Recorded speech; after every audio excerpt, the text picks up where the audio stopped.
All right. Well, this next guest is very, very, very, very special. He's been such a huge part of my life. One of my best friends, and I ride or die for this guy. I told Sean and him, I said, when I get married, you guys can both be best men, but if you want to fight to the death, I don't know who's gonna win.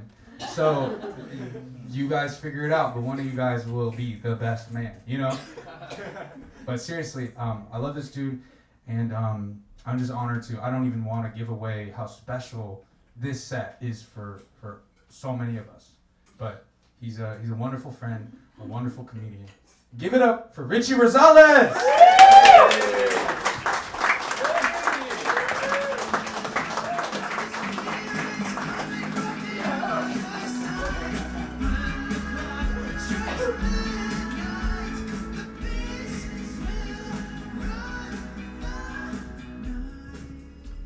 What's up? How you guys doing? Good. Another hand for Nathan for just hosting this whole thing.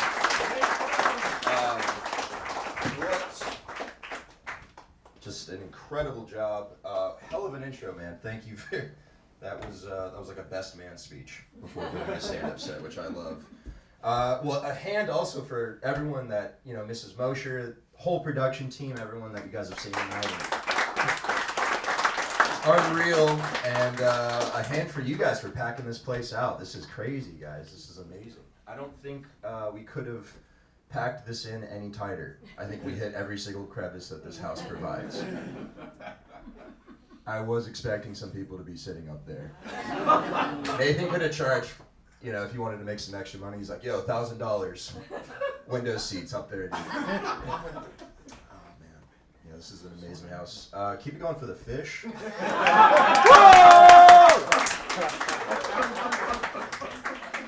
Nathan just low-key has prehistoric fish that went extinct, and we think they're gone, but they're right here.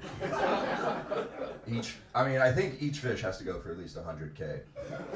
Giant one looks like $1 million, so that's pretty fucking amazing. Christian household. I can swear, right, Nathan? Yeah. Okay, cool. Just making sure. I feel wrong swearing in front of Mrs. Mosher, who's watching me. She's like, "Do not swear in this house. This is the Lord's house." Well, cool, guys. This is awesome. This is fun. I'm excited to be here. I'm Mexican, but I don't really speak any Spanish. I've been trying to learn Spanish, and there's a lot of Spanish words that definitely sound Spanish, like igualmente. But then there's Spanish words that sound like a white dude just made them up. Like El Banco? It's for sure just a white dude that got lost.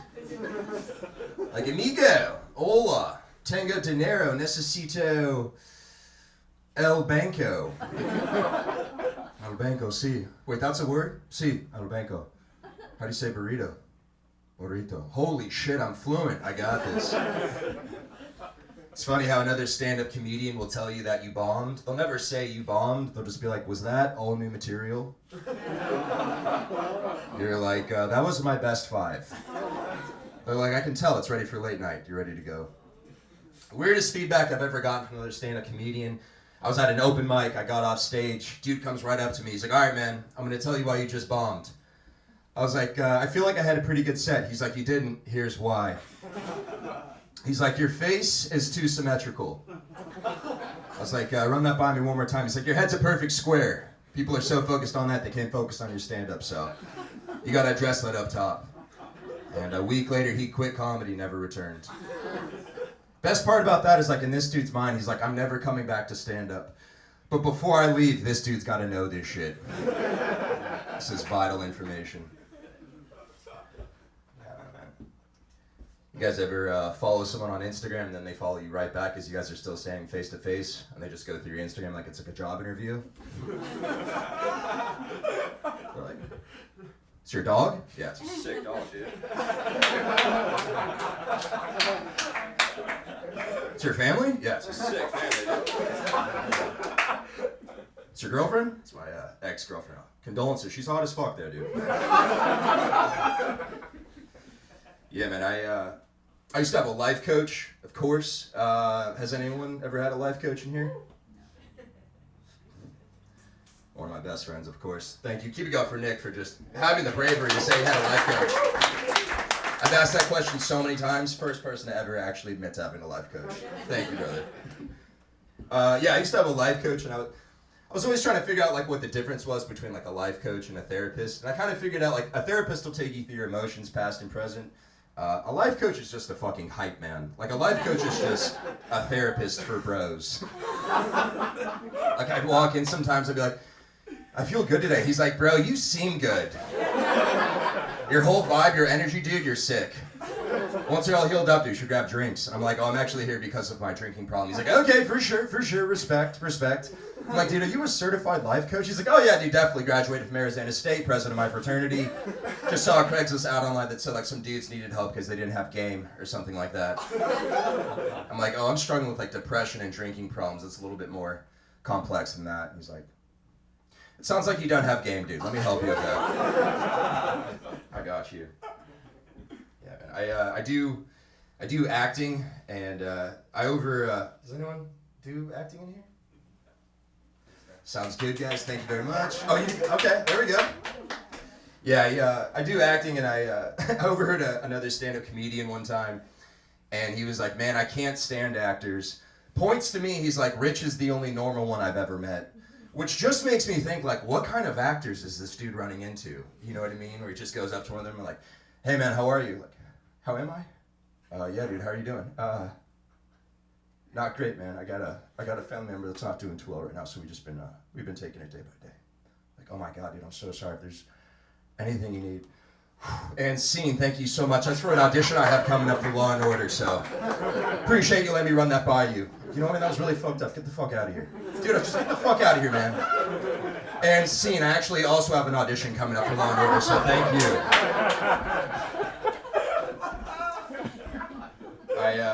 I grew up in a place called Del Mar, California, located in San Diego. Any Del Mar people?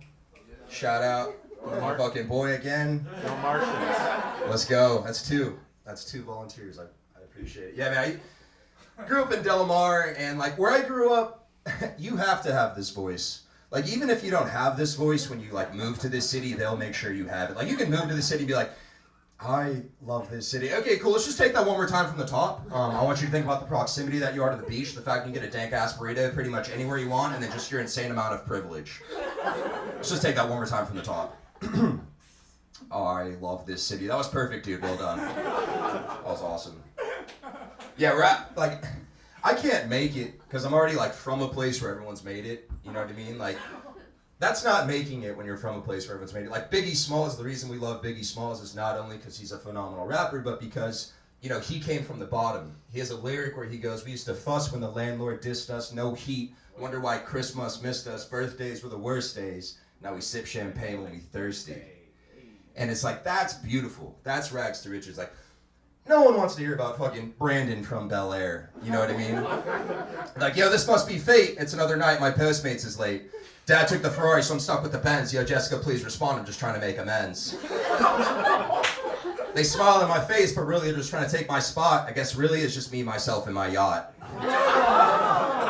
Like, no one wants to hear a fucking album from that dude. No one gives a shit. Man. Be funny if this was all 5 minutes, and I think it's way longer. You went out here. I'll leave you guys with this. If it's not wildly apparent, I'm a bro. I have a lot of friends that are bros, and like they will like always introduce me to like their friends, and sometimes you gotta get vetted by like the alpha bro, which is always like a fun experience. You know what I mean? Like they'll be like, yo, this is my buddy Rich, he's with us, he's cool. And he'll be like, oh, he's cool? You're cool? And I'm like, yeah man, just coming to hang out. I'm like, we'll see about that. You're stranded on a remote island, you only got a day's worth of food and water, but you find out there's a small natty ice shop opening up somewhere on the island. They're doing carne asada tacos for the grand opening. Do you hunker down, wait for help to arrive, make that food and water last as long as possible? Or do you go and search the natty ice? I'd go and search the natty ice. Okay. You just found out Jessica's parents are out of town. She's throwing a fat rager. But you've already committed to going to Sarah's. How do you tell Sarah you can't go? Go to Sarah's for the first half, finish off at Jessica's. You're at a fat rage, you're talking to the girl of your dreams, things are going super well when out of nowhere, your buddy who you came here with yaks all over the couch. How do you stay in the conversation? You don't. You make sure your buddy's all right. You get him out of there. Give your number to the girl, and if it's meant to be, she'll call you. No one's ever answered that question correctly.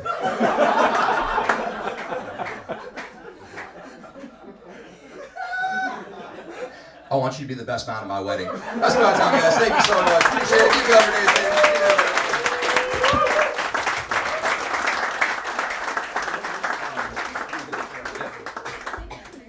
Give it up for Rich!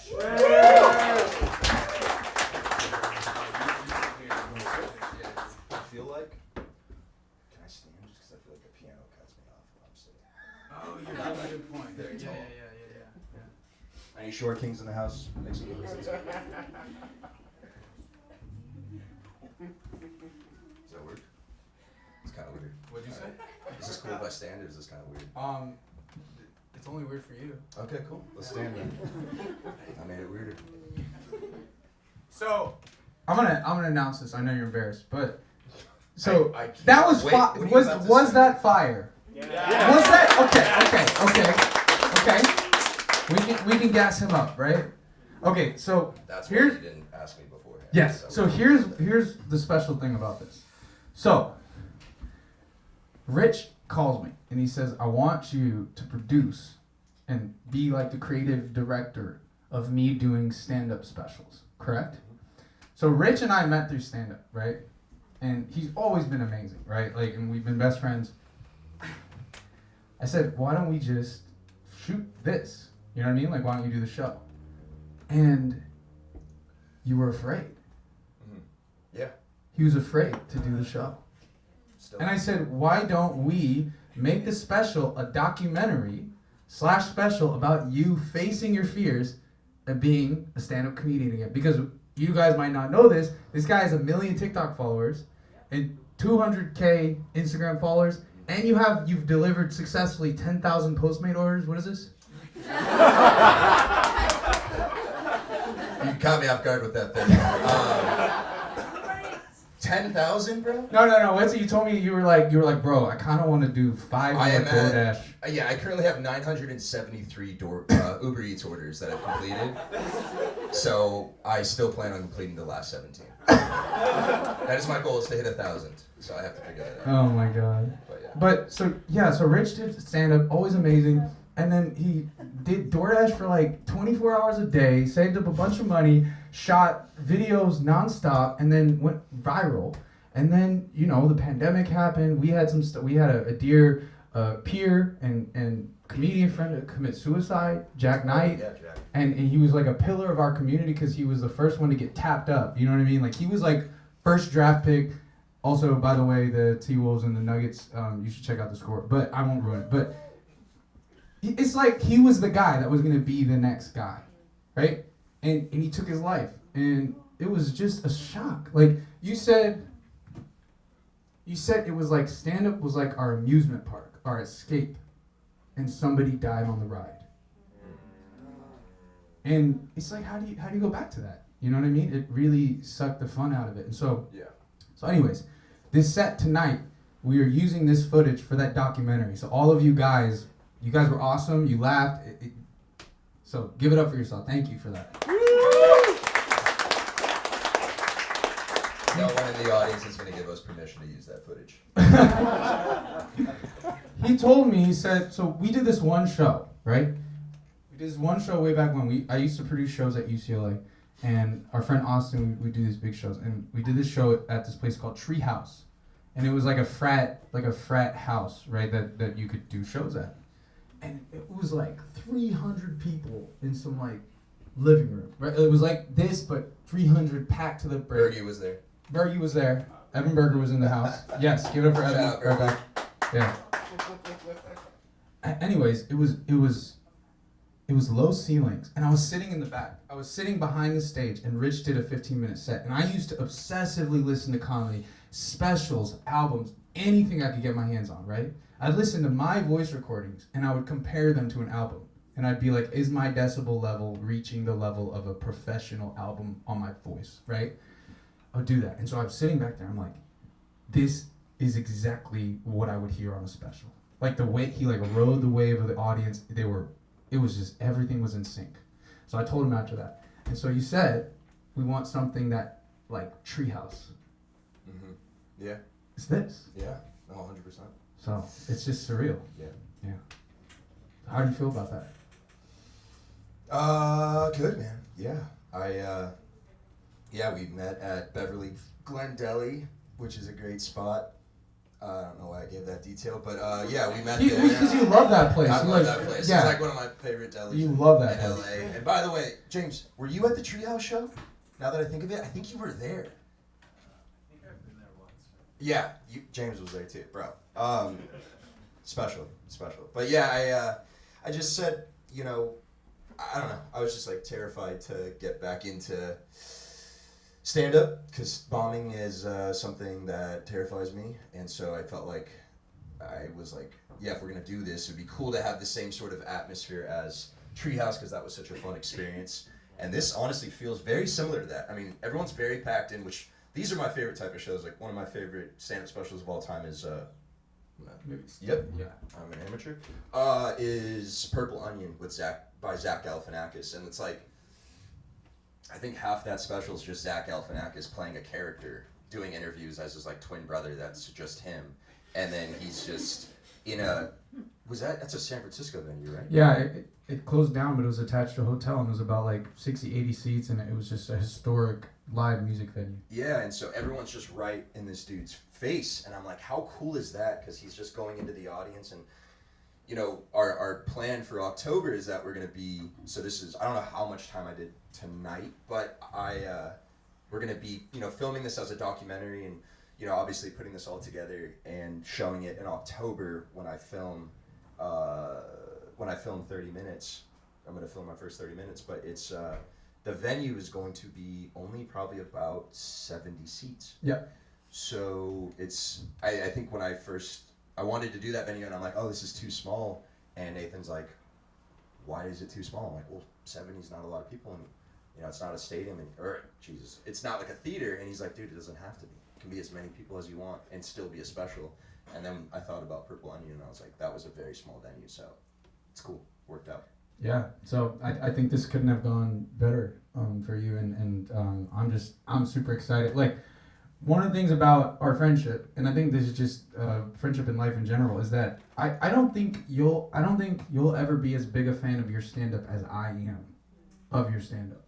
And I don't think that I'll ever be as big a fan of the poetry I write as you are.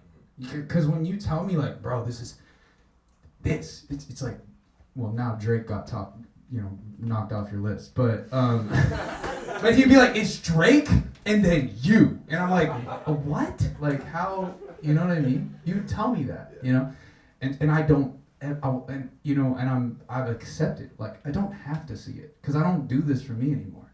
You know what I mean? Like, I got to do it for you. Yeah. And I got to do it for Justin and Sean. You know what I mean? So and God, like, so yeah, man, it's just like I'm excited for this journey, and you guys got to be a part of that. So thank you. Thank you, guys.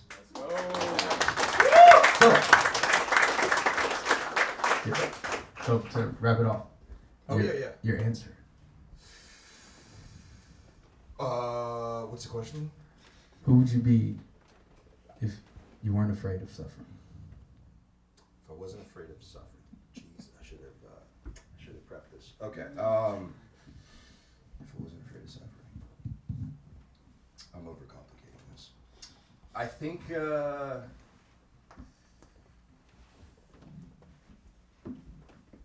I would just be I don't know, maybe I'd just be maybe kinder. I think a lot of times I've got like this defense system up because I'm always afraid of like maybe getting hurt, and so I think sometimes I'm very closed off, which a lot of people don't get that. Maybe they do get that vibe from me, but I think the things I've experienced in life have certainly jaded me and made me like a different version of myself, like in a good way and a bad way. Like, I think when I love harder. When I'm kind, I'm way kinder than I've ever been because I understand the depths of pain that we all go through in life. So I think if I have an opportunity to be kind to someone, I try to do my best to make sure that person feels good. But I think at the same time, I have like a natural foundation of trying to avoid pain in my life. So I'm constantly living in a lot of fear. So I think that's really the only thing that would be different if I wasn't afraid of suffering. I think I would just probably be smiling all the time and running around and whatever, saying hi to people and stuff. So I just don't do that. But I guess I'm on my way, kind of. So that would be the answer. Well, I'm excited to Here we go for Nathan, guys. We'll be going for Richmond.